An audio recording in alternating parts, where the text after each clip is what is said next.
तो हमने चाय पढ़ ली थी ना, आज पढ़ते फिर कॉफी।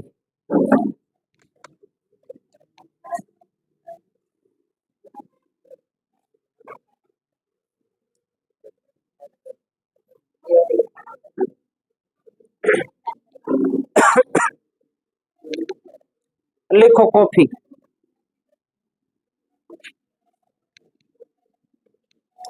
तो उष्ण कटिबंधीय फसल है कॉफी।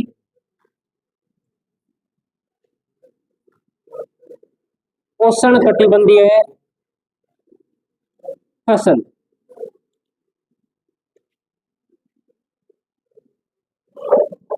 पहाड़ियों के पूर्वी ढलानों पर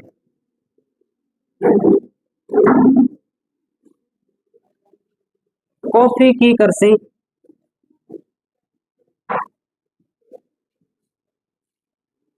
की जाती है। पहाड़ी की कौन सी ढलान पे कृषि की जाती है? पूर्वी ढलान पे। पूर्वी ढलान पे सूर्य की किरणें सीधी पड़ती है कि नहीं पड़ती? हम्म। ये एक पहाड़ी है, ठीक है। ये पश्चिमी भाग है, ये वाला पूर्वी भाग है। तो सूर्य की किरणें सीधी पड़ेगी कि नहीं पड़ेगी? पड़ेगी, है ना। ठीक है। अगली बात अपने लिखते हैं, भूमि कैसी होनी चाहिए? भूमि में ढाल होना चाहिए। तो भूमि होनी चाहिए ढालू। ढालू भूमि होनी चाहिए। और मृदा कैसी होनी चाहिए? तो लेटेराइट। कौन सी मृदा होनी चाहिए? लेटेराइट मृदा होनी चाहिए। कॉफी उत्पादन का प्रमुख क्षेत्र, प्रसिद्ध क्षेत्र कौन सा है? तो लिखेंगे बाबा बुदन की पहाड़ी। बाबा बुदन की पहाड़ी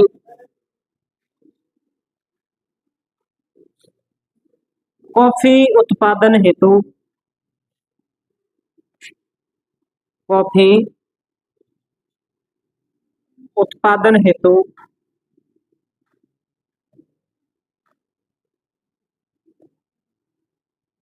प्रसिद्ध है। बाबा बुदन की पहाड़ी है, ये कॉफी उत्पादन के लिए प्रसिद्ध है। कॉफी की तीन किस्में होती है, अरेबिका, रोबेस्टा और लाइबेरिका। तो लिखते हैं कॉफी की किस्में।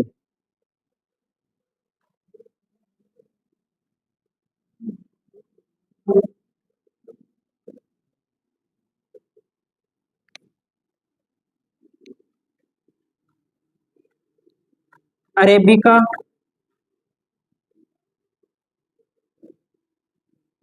रोबेस्टा और लाइबेरिका। कॉफी की कितनी किस्में होती है? तीन किस्में होती है, अरेबिका, रोबेस्टा और लाइबेरिका। भारत के अंदर जो कॉफी उत्पादित होती है उसमें अरेबिका और रोबेस्टा, ये दोनों भारत में उत्पादित होती है।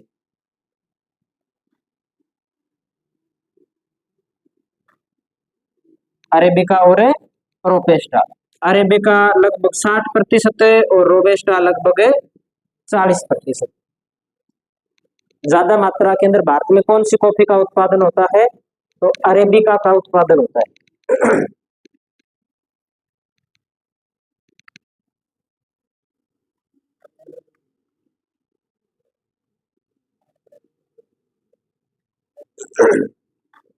फिर हमने पढ़ा था, जब मानसून पढ़ा था उस समय हमने पढ़ा था कि मानसून पूर्व वर्षा जो कॉफी की फसल के लिए लाभदायक है, क्या कहलाती है?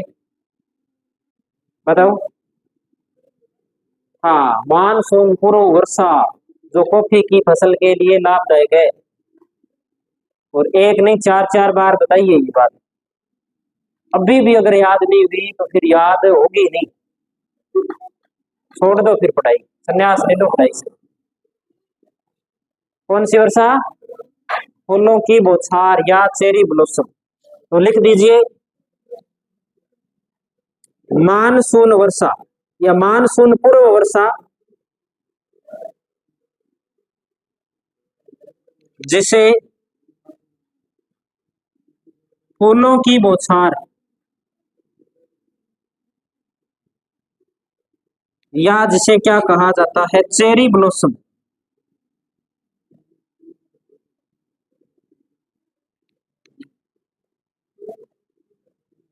कॉफी की फसल हेतु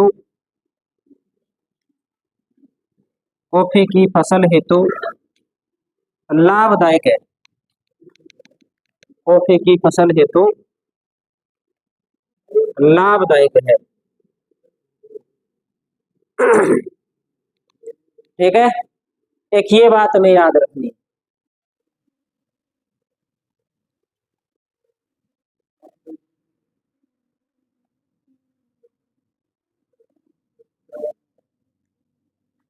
अगली बात हम नोट करें, भारत का कॉफी बंदरगाह कौन सा है? सेंटोस बंदरगाह। भारत में है क्या सेंटोस बंदरगाह? न्यू मंगलोर। तो लिखिए भारत का कॉफी बंदरगाह है, भारत का कॉफी बंदरगाह है न्यू मंगलोर। और विश्व का कॉफी बंदरगाह है सेंटोस।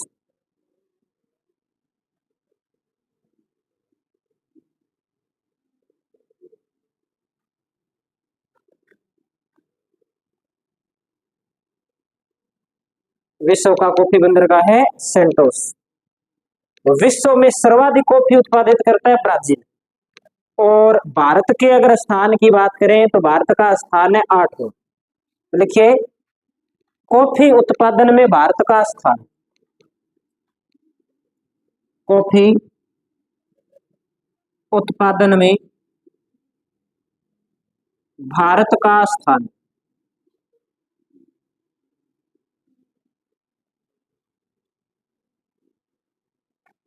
8वां स्थान। और कॉफी के लिए वर्षा कितनी चाहिए? तो कॉफी के लिए वर्षा चाहिए 150 से लेकर के 200 सेमी तक। तो लिख दीजिए वर्षा 150 से कितनी है? 200 है 250 है? 250 है ना, 250 है, 250 से। और एक बात और नोट कर देते हैं कि भारत विश्व की 3.7% कॉफी का उत्पादन करता है। 3.7% कॉफी का उत्पादन करता है।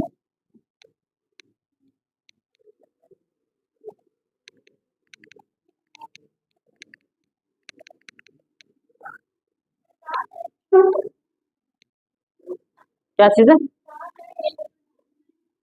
3.7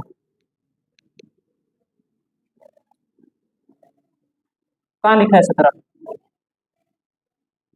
अब लिखना है ना, हर साल बदलता है आंकड़ा, कोई जरूरी थोड़ी है सेम रहेगा।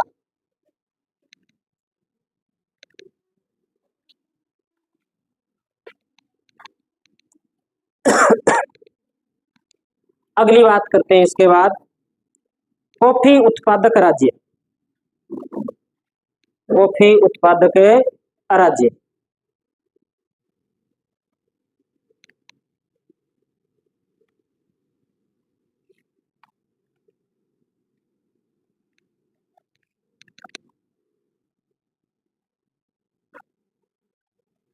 कॉफी उत्पादक राज्य में कौन कौन आएंगे? तो सबसे पहले आता है कर्नाटक, 66% कॉफी का उत्पादन करता है। एक है केरल और एक है तमिलनाडु। इसमें ध्यान रखना है, एक नंबर पे कौन रहता है? केरल रहता है, ओ सॉरी कर्नाटक रहता है। हमेशा से कर्नाटक है। सबसे ज्यादा कॉफी का क्षेत्र भी कौन से राज्य के अंदर है? कर्नाटक के अंदर है।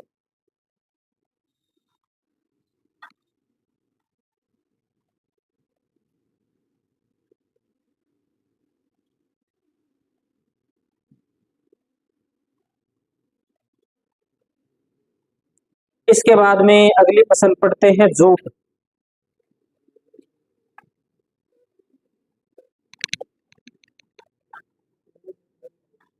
सबसे सबसे महंगी फसल कौन सी है? कॉफी के अंदर सबसे महंगी तो भाई मेरे हिसाब से तो अरेबिका ही होनी चाहिए, क्योंकि अरेबिका ही सबसे अच्छी किस्म मानी जाती है। लाइबेरिका, रोबेस्टा,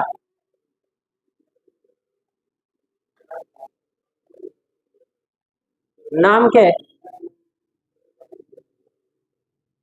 किताबों में सिर्फ तीन ही किस्में मिलती है, अरेबिका, रोबेस्टा और लाइबेरिका। बता देना, नाम देख लेंगे। किताब में तो ये तीन ही नाम मिलते हैं, कोई हो तो बताना।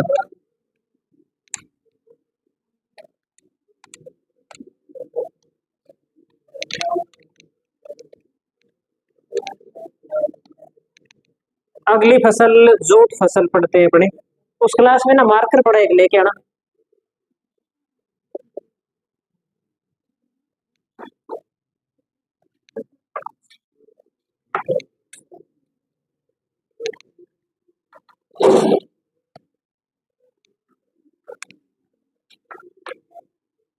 जूट के नाम क्या क्या मिलेंगे अपने को? एक तो क्या नाम मिलता है? सुनहरा रेशा, या इसे ही अंग्रेजी में क्या कह दिया जाता है? Golden fibre.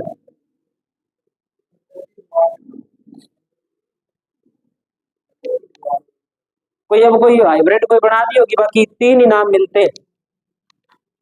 नेट पे देखा है क्या? हो सकता है कोई नई किस्म निकाल दी हो। अपने तो नहीं होती, अपने होती है इधर।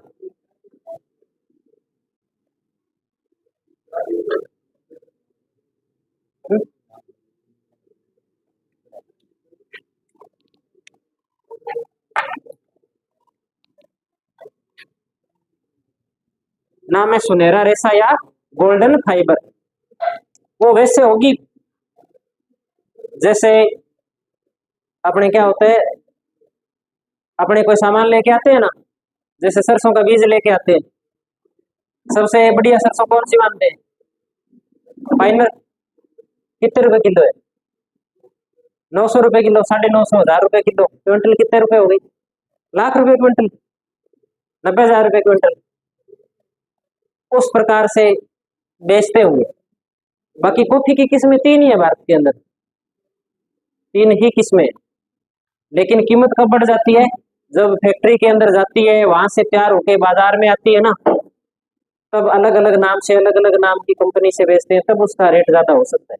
बाकी किस्में तो तीन ही है, आप किताबें देख लेना, ये तीन ही किस्में मिलेगी आपको। जूट की अगर अपने बात करें तो जूट का जो क्षेत्र है वो क्षेत्र रह जाता है अपने, एक तो पश्चिमी बंगाल के अंदर और एक रह जाता है बांग्लादेश के अंदर। बांग्लादेश तो अलग हो गया, जब आजाद हुआ भारत तब बंगाल के दो टुकड़े हो गए, एक पश्चिम बंगाल और एक पूर्वी बंगाल। पूर्वी बंगाल पाकिस्तान में चला गया, बाद में बांग्लादेश नाम से क्या बन गया, एक देश बन गया।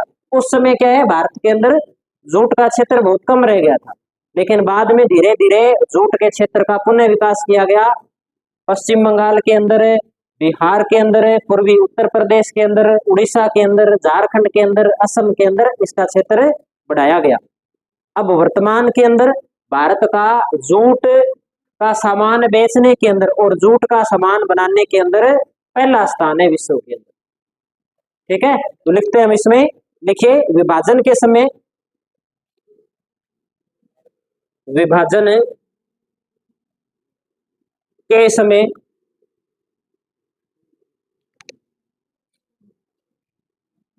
जूट का अधिकांश क्षेत्र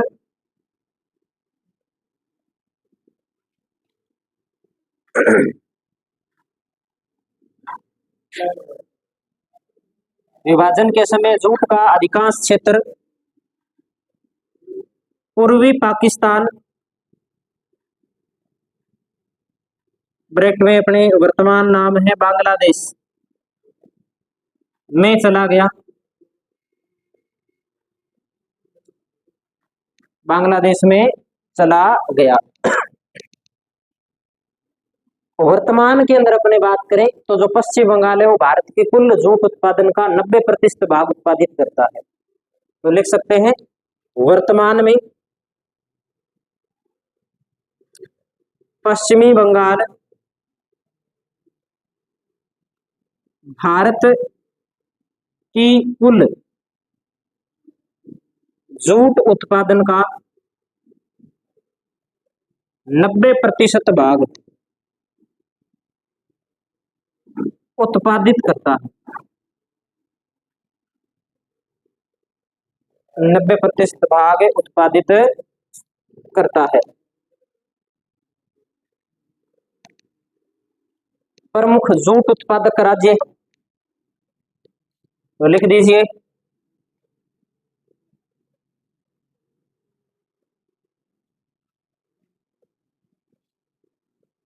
एक तो आ जाएगा वेस्ट बंगाल, बिहार, असम, पूर्वी यूपी, उड़ीसा, ये इसके अंदर प्रमुख है जूट उत्पादक राज्य, ये हमें ध्यान रखना है।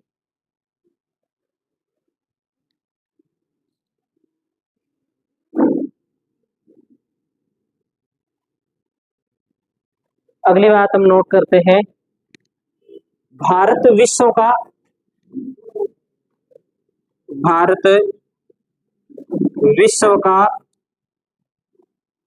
60% जूट का या जूट उत्पादित करता है। कितने प्रतिशत जूट उत्पादित करता है? 60% जूट उत्पादित करता है। कौन सी मिट्टी में होती है जूट? तो बलुई और दोमट मिट्टी के अंदर है। हुगली नदी के आसपास वाला जो क्षेत्र है ना, वहां जूट का उत्पादन है वो ज्यादा होता है। तो हम लिख सकते हैं लिख दीजिए आप कि हुगली नदी का क्षेत्र, हुगली नदी का क्षेत्र प्रमुख जूट उत्पादक क्षेत्र है।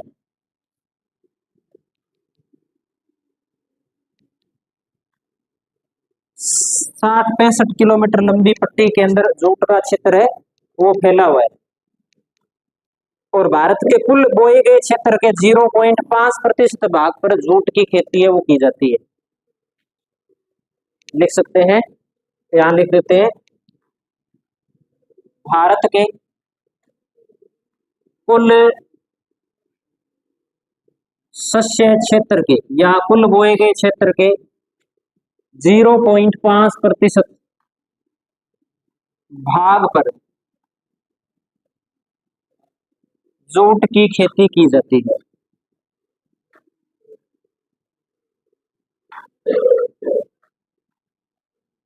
ये बात में ध्यान,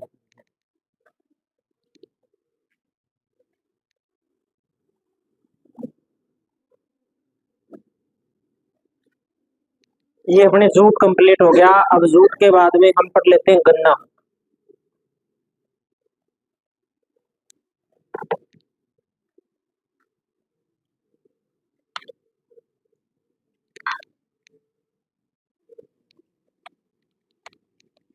ये नोट कर लिया ना?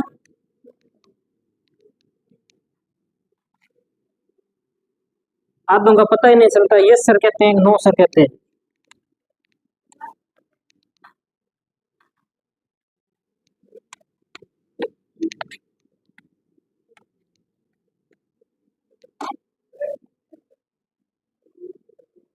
क्या चीज है? हुगली नदी, हुगली नदी है अपने पश्चिमी बंगाल के अंदर, फरक्का बैराज है पश्चिम बंगाल के अंदर। फरक्का बैराज से गंगा नदी के दो भाग हो जाते हैं, एक भाग रहता है भारत में और दूसरा भाग चला जाता है बांग्लादेश के अंदर। जो भाग भारत में रहता है उसे हुगली के नाम से जानते हैं और हुगली नदी के किनारे कोलकाता बंदरगाह है और कोलकाता शहर भी इसी नदी के किनारे है। ठीक है।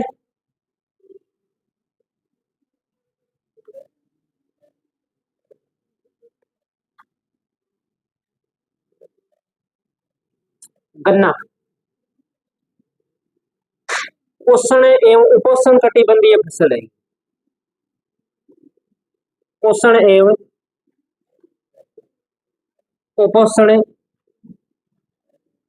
कटिबंधीय फसल।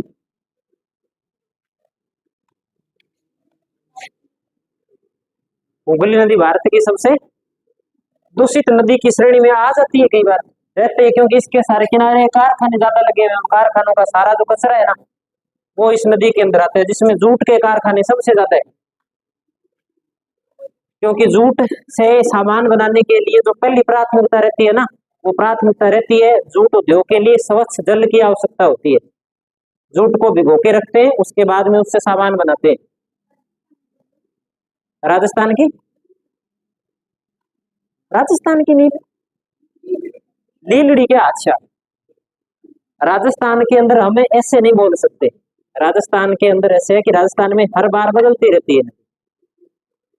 पीछे लीलड़ी नदी थी, उससे पहले लूणी भी चल रही थी, जो बालोतरा के आसपास जाके ज्यादा प्रदूषित होती है। और कई बार है जो अमीन शाह का नाला है, जो बिल्कुल जयपुर से निकलता है, वो सबसे ज्यादा प्रदूषित हो जाता है। अलग अलग है सिस्टम, एक सिस्टम नहीं है। कभी कोई प्रदूषित होती है, कभी कोई प्रदूषित होती है। जो रिपोर्ट के अंदर करते हैं जिसे वो ज्यादा लग जाता है, वही नाम आ जाता है। तो गन्ना उष्ण एवं उपोष्ण कटिबंधीय फसल है। और गन्ना उत्पादन के अंदर जो पहला स्थान आता है वो आता है, किसका आता है? उत्तर प्रदेश का स्थान आता है, पहला स्थान। तो लिखिए गन्ना उत्पादन में प्रथम स्थान, गन्ना उत्पादन में प्रथम स्थान तो यूपी का पहला स्थान तो जरूर है गन्ना उत्पादन के अंदर, लेकिन उत्तम किस्म का जो गन्ना है वो यूपी के अंदर पैदा नहीं किया जाता, वो महाराष्ट्र के अंदर पैदा किया जाता है। इसके पीछे क्या कारण है? तो लिखिए उत्तम किस्म का गन्ना महाराष्ट्र उत्पादित करता है। इसके पीछे कारण, गन्ने के लिए आर्द्र जलवायु चाहिए, बरसात ज्यादा चाहिए, मौसम के अंदर आर्द्रता नमी होनी चाहिए। वो नमी उत्तर प्रदेश में नहीं मिलती जितनी महाराष्ट्र के अंदर मिलती है, क्योंकि महाराष्ट्र अपने अरब सागर के क्या है, किनारे है। वहां की जलवायु हमेशा नम रहती है उत्तर प्रदेश के मुकाबले, इसलिए यहाँ पर उत्तम किस्म का गन्ना पाया जाता है। गन्ना मोटा भी ज्यादा होता है, गन्ने के अंदर रस या अपने सुक्रोज की मात्रा भी क्या होती है, ज्यादा होती है। और अपने क्षेत्र से पहले वहां से गन्ना अपने क्षेत्र में आ जाता है, ये भी अपने को ध्यान रखना है। अगली बात नोट करते हैं, चीनी के उत्पादन में प्रथम स्थान कौन से राज्य का है? महाराष्ट्र का है। तो लिख दीजिए चीनी उत्पादन में प्रथम स्थान कौन से राज्य का? महाराष्ट्र का। क्यों? क्योंकि महाराष्ट्र में गन्ना भले ही कम होता हो, लेकिन जितना गन्ना होता है उतना अच्छी किस्म का गन्ना होता है, जिससे ज्यादा मात्रा के अंदर चीनी का उत्पादन किया जा सकता है। ठीक है, अगली बात हम नोट करते हैं, भारत में चीनी का कटोरा उत्तर प्रदेश।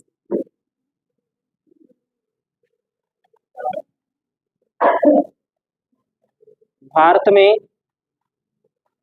चीनी का कटोरा उत्तर प्रदेश, क्योंकि उत्तर प्रदेश के अंदर गन्ना ज्यादा बोया जाता है। गन्ने का क्षेत्र ज्यादा कौन से राज्य के अंदर है? उत्तर प्रदेश के अंदर है, ये अपने को ध्यान रखना। ठीक है, लगभग हम ऐसे कह सकते हैं कि अगर 100 हेक्टेयर गन्ना बोया जाता है ना भारत के अंदर, तो उसमें से 40 हेक्टेयर गन्ना है वो कौन से राज्य के अंदर बोया जाता है? उत्तर प्रदेश के अंदर बोया जाता है, ये बात हमें ध्यान रखना। अगला लिखिए भारतीय गन्ना अनुसंधान केंद्र। भारतीय गन्ना अनुसंधान केंद्र गन्ना कहाँ की मूल फसल है? भारतीय गन्ना अनुसंधान केंद्र। तो भारतीय गन्ना अनुसंधान केंद्र कहाँ पर है? किस जगह है भाई? लखनऊ के अंदर। और लखनऊ कहाँ पड़ता है? यूपी में। तो लिख दीजिए लखनऊ।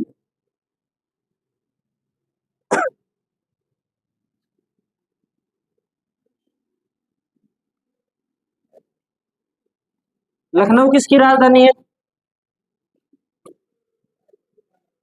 राजधानी है क्या लखनऊ? नहीं है। उत्तर प्रदेश की राजधानी कौन सी है फिर?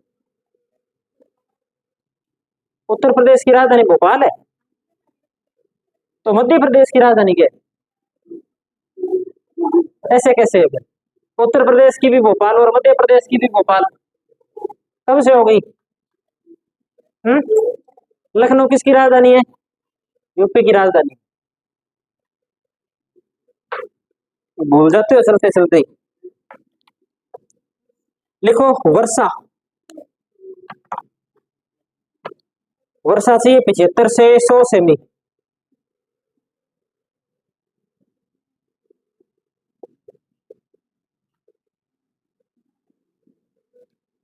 प्रमुख गन्ना उत्पादक राज्य।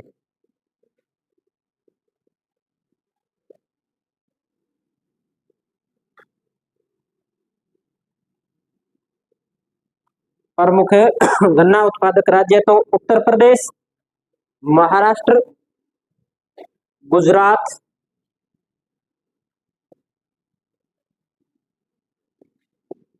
आंध्र प्रदेश, तेलंगाना, कर्नाटक। इन राज्यों के अंदर गन्ने का उत्पादन ज्यादा किया जाता है। ऐसे तो गन्ना पंजाब में भी होता है, गन्ना हरियाणा में भी होता है, गन्ना उत्तराखंड में भी होता है, और राजस्थान के अंदर गन्ना गंगानगर में भी होता है। लेकिन उनके स्थान भारत में गौण है। इन राज्यों के अंदर जितना गन्ना होता है उतना गन्ना हमारे क्षेत्र में नहीं होता। ठीक है। अगली बात नोट करते हैं कि भारत का गन्ना उत्पादन में, भारत का गन्ना उत्पादन में विश्व के अंदर दूसरा स्थान। भारत का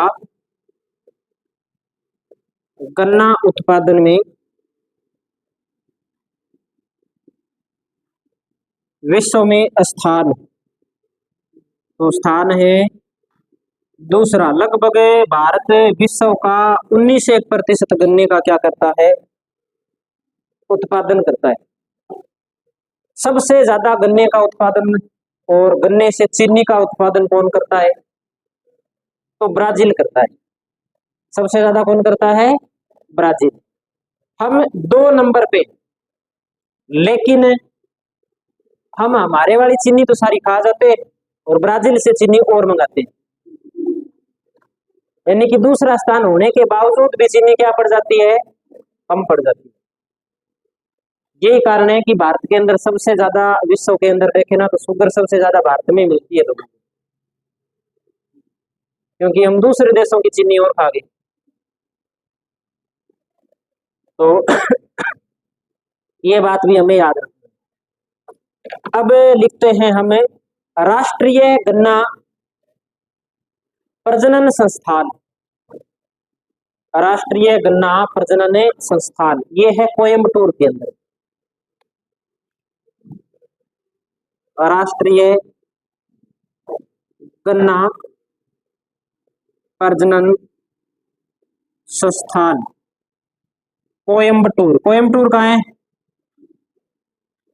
कोयम्बटूर तमिलनाडु के अंदर।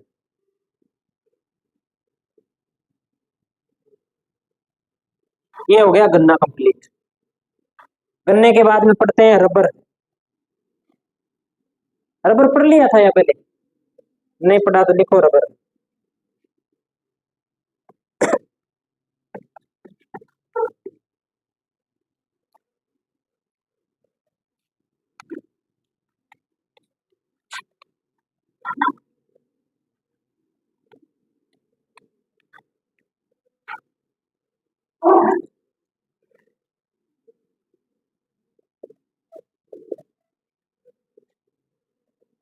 उष्ण कटिबंधीय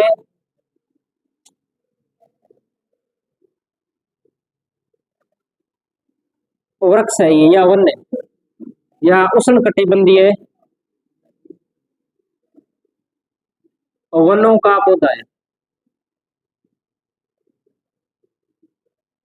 उच्च तापमान चाहिए इसके लिए, और ज्यादा ही क्या चाहिए, वर्षा चाहिए। तापमान इसके लिए चाहिए कम से कम है 25 डिग्री सेंटीग्रेड, कम से कम होना चाहिए, इससे ऊपर जितना हो अच्छी बात है। और वर्षा इसके अंदर अपने को चाहिए कम से कम 200 सेमी वर्षा तो कम से कम होनी ही चाहिए। तो वर्षा लिख दीजिए 200 सेमी। उत्पादक क्षेत्र तो केरल, कर्नाटक, तमिलनाडु और अंडमान निकोबार द्वीप समूह, इन क्षेत्रों के अंदर गन्ने की कृषि, गन्ने की नहीं, रबड़ की कृषि प्रमुख रूप से की जाती है। ये बात में ध्यान रखना।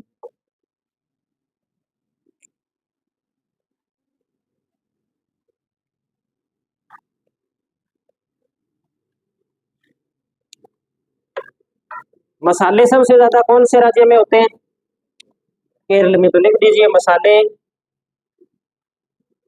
केरल। और जब मैंने बंदरगाह पढ़ाए थे, तट पढ़ाए थे, तब मैंने आपको यह भी दिखाया था कि मसाला बंदरगाह कौन सा है, कौन सा बंदरगाह बताया था?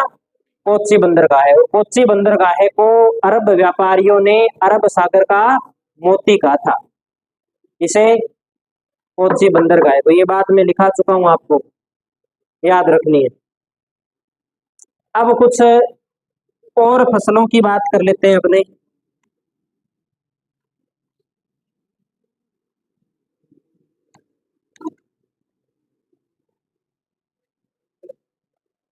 लिखो प्याज। प्याज है महाराष्ट्र।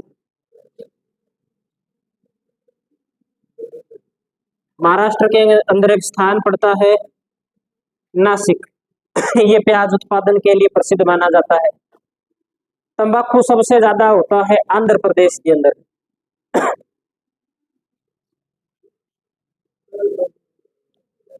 तंबाकू कहाँ होता है? आंध्र प्रदेश में। अगला लिखिए तंबाकू के बाद, इसबगोल उत्पादन में राजस्थान का स्थान है।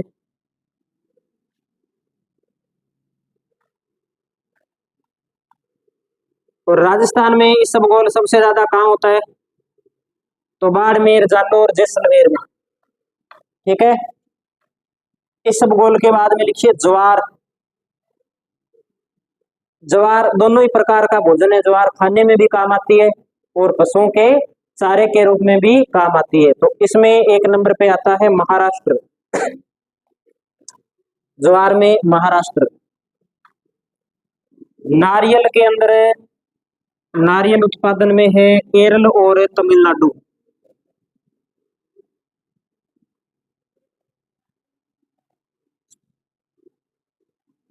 वहां पे नारियल का वृक्ष आम है। जैसे महाराष्ट्र के बाद में नारियल का वृक्ष आम हो जाता है। जैसे हमारे खेजड़ी, खेजड़ी मिलती है, नीम मिलता है, शीशम मिलती है, वैसे सड़कों के किनारे नारियल के पौधे मिलते हैं।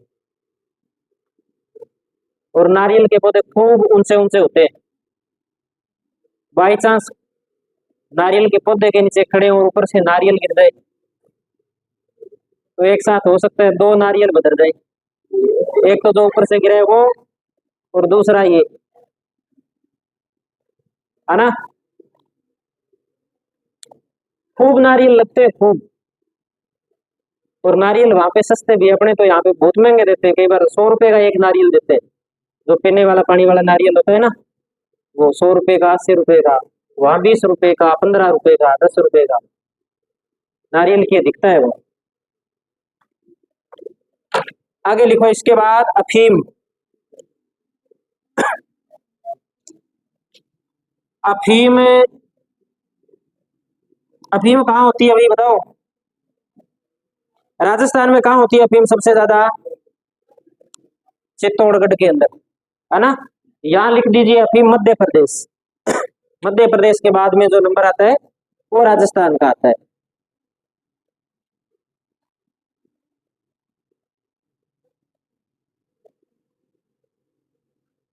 इसके बाद में लिखो आप मोठ। मोठ लिखो आप राजस्थान। मोठ तो जानते ही हो आप, मोठ राजस्थान। हाँ फिर मध्य प्रदेश, मध्य प्रदेश के बाद में राजस्थान। बीकानेर जाते हैं तो रास्ते में छत्तरगढ़ आता है, और छत्तरगढ़ में हमें मोठ के पकोड़े मिलते हैं, है ना। तो मोठ राजस्थान में होता है सबसे ज्यादा, ध्यान रखना। मोठ के बाद में लिखो संतरा। संतरा, संतरा नागपुर का प्रसिद्ध है और महाराष्ट्र के अंदर सबसे ज्यादा होता है। संतरा महाराष्ट्र, ठीक है। और महाराष्ट्र के अंदर संतरे के लिए प्रसिद्ध स्थान कौन सा है? नागपुर। और राजस्थान का नागपुर किसे कहा जाता है? झालावाड़ को, ठीक है। इसके बाद में लिखो सेव। अभी कुपड़े लिखो सेव। सेव हिमाचल प्रदेश और जम्मू कश्मीर। हाँ पहले हिमाचल है। नागपुर महाराष्ट्र के अंदर है। कांग्रेस का नागपुर अधिवेशन नहीं पढ़ा आपने? पढ़ाएंगे आपको। जम्मू कश्मीर। उसके बाद में लिखो सूखे मेवे। सूखे मेवे, सूखे मेवे जम्मू कश्मीर। सूखे मेवे जम्मू कश्मीर। सूखे मेवे क्या होते हैं? काजू बादाम किशमिश। काजू कहाँ होते हैं? जम्मू कश्मीर में होते हैं। काजू तो गोवा में होते हैं, कर्नाटक में होते हैं सबसे ज्यादा। बादाम कहाँ होता है? जम्मू कश्मीर की साइड होता है, हिमाचल प्रदेश में होता है। लिखो अमरूद। अमरूद उत्तर प्रदेश।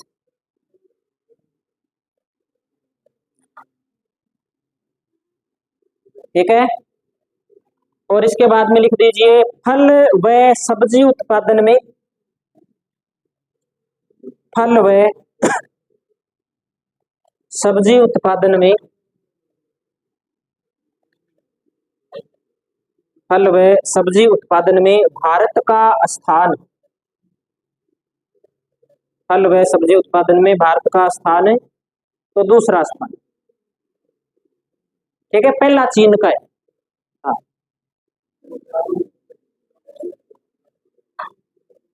प्याज, सिक्कर का राजस्थान में प्रसिद्ध है। राजस्थान पढ़ते हैं तब सिक्कर ही आता है, ठीक है। हम्म, एक जोर से बोलो, आवाज सही नहीं आती। इसका दूसरा स्थान, दूसरा स्थान। और लास्ट बात लिख दीजिए नासिक में, नासिक में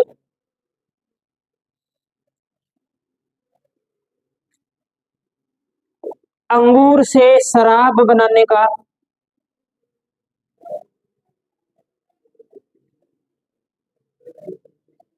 नासिक में अंगूर से शराब बनाने का कार्य महत्वपूर्ण है, कार्य महत्वपूर्ण है। इसलिए, इसलिए नासिक को, इसलिए नासिक को wine capital of India, wine capital of India कहा जाता है।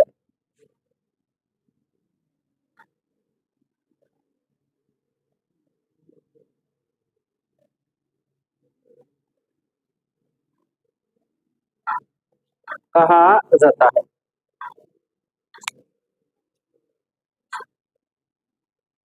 अब लिखिए विभिन्न प्रकार की खेतियों के नाम। विभिन्न प्रकार की खेतियों के नाम। क्या टाइम हो गया? चलो लिखो, 4-5 तो लिख ही दो। एक नंबर पे लिखो एपीकल्चर। विभिन्न प्रकार की क्या लिखा था? खेती के नाम या कृषि पद्धति के नाम है।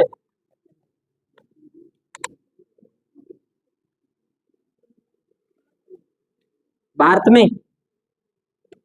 रह रहे हैं, भारत का भूगोल पढ़ रहे हैं, इसलिए भारत का ही लिखेंगे। हालांकि विश्व में नाम सेम ही होते हैं सभी जगह। देखो एक नंबर पे लिखो एपीकल्चर।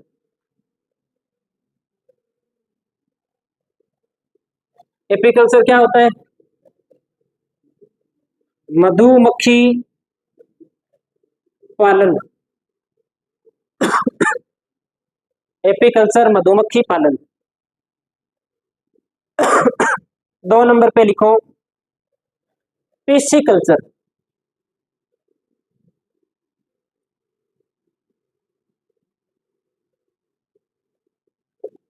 दो नंबर पे लिखो पिस्सीकल्चर मछली पालन। मछली पालन।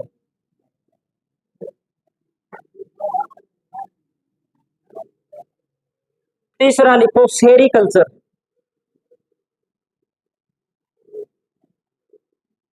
3 नंबर पे लिखिए सेरीकल्चर रेशम कीट पालन। रेशम कीट पालन।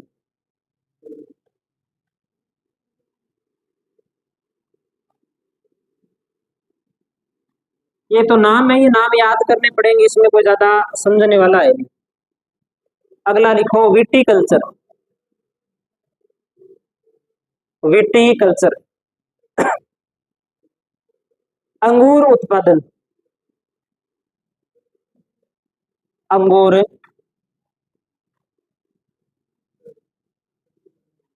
उत्पादन।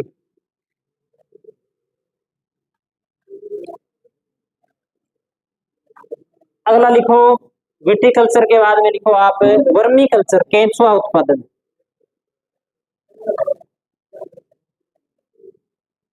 वर्मी कल्चर केंचुआ उत्पादन जैविक कृषि से संबंधित है वर्मी कल्चर। अगला लिखो इसके बाद में हॉर्टिकल्चर बागवानी।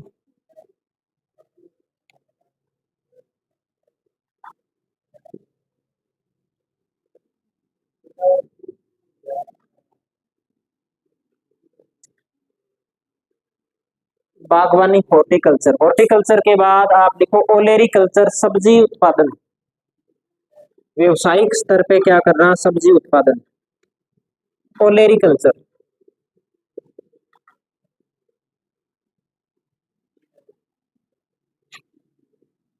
व्यवसायिक स्तर पर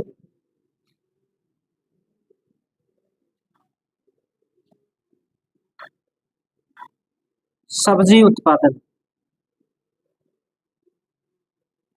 ओलेरिकल्चर। अगला लिखो इसके बाद आप पामोकल्चर फल उत्पादन। पामोकल्चर फल उत्पादन।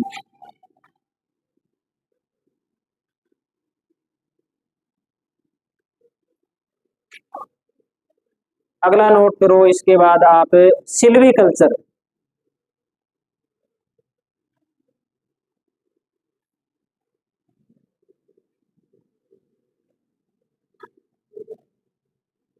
वन संरक्षण करना।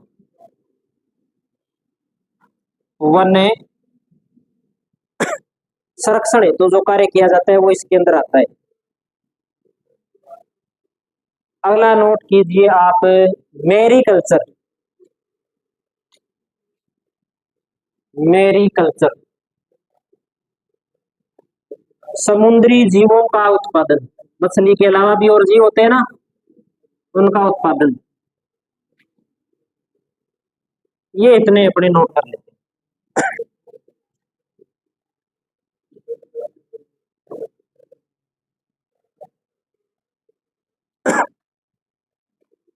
इसके बाद आप लिखिए प्रमुख क्रांतियां,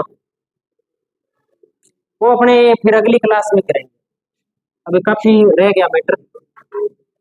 प्रमुख क्रांतियां कौन कौन सी क्रांति शामिल हो जाएगी? 1857 की हो जाएगी एक तो, है ना? तो 1857 वाली नहीं होगी, तो वो कहाँ होती है फिर? इतिहास में होती है क्या?